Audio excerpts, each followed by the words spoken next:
Hello everyone, सो कैसे हैं आप सभी लोग। I Nancy Khurana welcome you all in the vocab show session 6।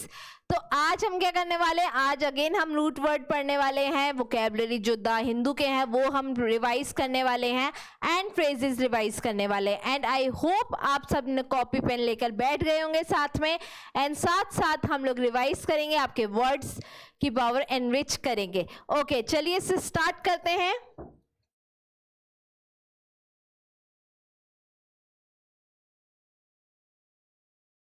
तो आज का हमारा रूट वर्ड क्या है? PHIL। PHIL फिल जो हमारा रूट वर्ड है, जो एक ग्रीक वर्ड है जिसका मीनिंग होता है टू लव। ठीक है, तो अब पहला वर्ड है हमारा PHIL फिल से बिब्लियोफाइल। बिब्लियोफाइल मीन्स होता है the one who loves book, who loves to read books. Like I love books, I am a bibliophile person.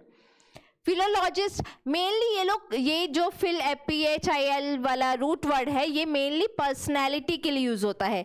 Philologist, word lover who is a scholar of language, the one who loves to learn more and more words, scholar of language.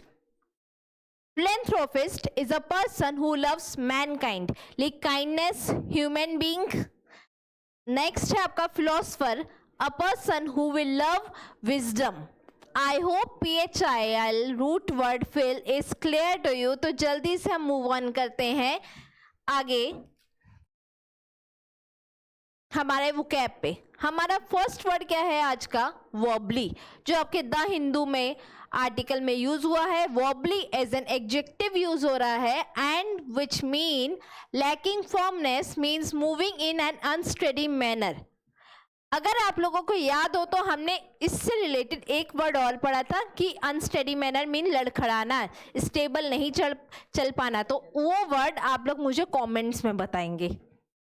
Sentence क्या बनेगा? Anything placed on the wobbly table risk tumbling down. Tumbling means नीचे गिरना की risk रहती है क्योंकि wobbly table steady नहीं है। तो अब जहाँ पे जो टेबल था वो हमारा नाउन था, वॉबली हुआ एडजेक्टिव के तरह यूज क्योंकि उसने टेबल को क्वालिफाई किया। ओके गाइस, क्लियर है? नेक्स्ट है आपका ऑप्टिक्स। ऑप्टिक्स क्या होता है? जो word as a noun use होता है, पार्ट ऑफ स्पीच है। The study of light and vision, okay, can also refer to the public perception of a situation. Public perception क्या है? सिचुएशन का। ये देखते हैं सेंटेंस, हम इस वर्ड का मीनिंग अच्छे से समझेंगे। They are managing the optics well to favorably influence public perception. अब हम अगर ये सोचे कि पब्लिक ये चाहती है तो उसके अकॉर्डिंग हमने चीजें करनी चाहिए। पब्लिक का परसेप्शन क्या है? तो इन्फ्लुएंस। अब पब्लिक अगर चाहती है कि ये वाले हॉस्पिटल्स ज्यादा बने तो उनका परसेप्शन क्या है? उस अकॉर्डिंग हमने चीजें करनी चाहिए। नेक्स्ट है आपका अनप्रेसिडेंटेड, जो एज एन एडजेक्टिव यूज होता है। नॉट प्रीवियसली एक्सपीरियंस्ड और सीन, जो कोई काम पहले नहीं किया गया हो, नहीं देखा गया हो, या फिर कुछ उस काम का पहले एक्सपीरियंस ना हो। The economic downturn was an unprecedented scale impacting global markets. Economic downturn हमारे लिए पहली बार हुआ था, ये पहले नहीं हुआ है। Clear guys? नेक्स्ट आपका रिपोर्ट। रिपोर्ट जो एज अ नाउन यूज हो रहा है, a relationship of mutual understanding और trust and agreement between people. People में जो रिपोर्ट बनती है, रिलेशनशिप जिसको कहते हैं, वो कैसा है कि आपकी कहते हैं स्कूल में या फिर बैंक्स में कहते हैं आपका रिपोर्ट अच्छी है नहीं। रिपोर्ट को रिपोर्ट से याद कर सकते हैं, रिपोर्ट जो आपका रिलेशन होता है। Like building a strong report with students is essential for any teacher. Teacher और स्टूडेंट का जो रिलेशनशिप होता है वो बहुत ज़रूरी होता है। तो रिपोर्ट मीनिंग होता है दिस, आप रिपोर्ट से याद कर सकते हैं। नेक्स्ट है mainstay. Mainstay as a noun use होता है। A central or key element on which something is reliant. ऐसा कोई की एलिमेंट, सेंट्रल एलिमेंट जिस पे कोई चीज़ टिकी हुई है, उसका बेस है, आधार है उसका। Regular practice has become the main stay of their training regiment. Regular practice उसका आधार है। जैसे आप सभी लोग बैंक की प्रिपरेशन कर रहे हैं तो regular mock test is the mainstay for your examination. Mainstay means उसका आधार, उसका base. Okay guys,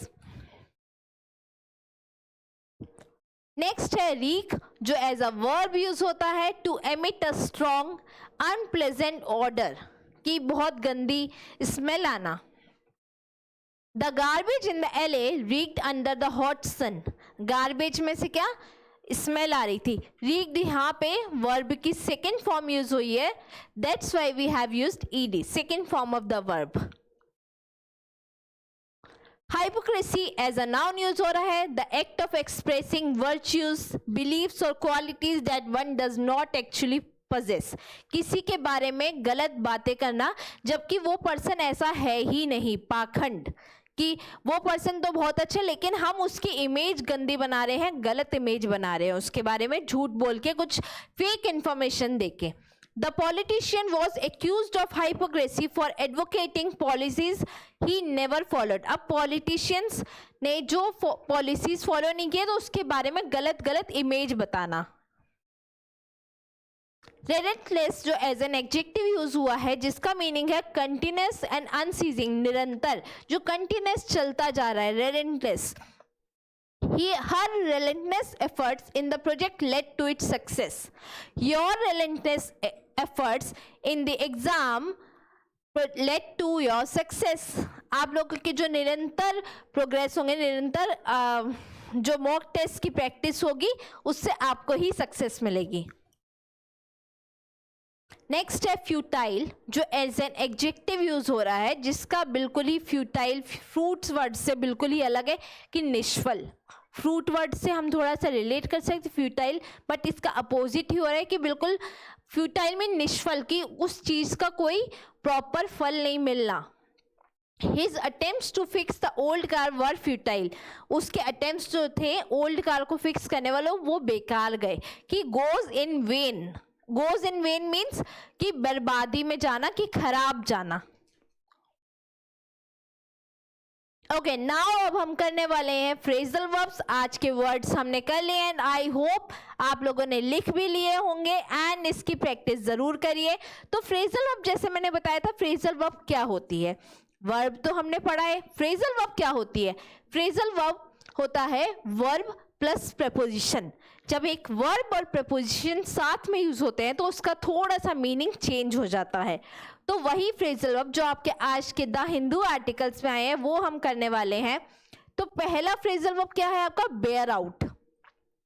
bear out means होता है कंफर्म द ट्रुथ ऑफ, कि इसका सच्चाई की कंफर्मेशन करना। अब किसी इंसान ने सच बोला है तो उसका भाई कंफर्मेशन करना भी तो ज़रूरी है।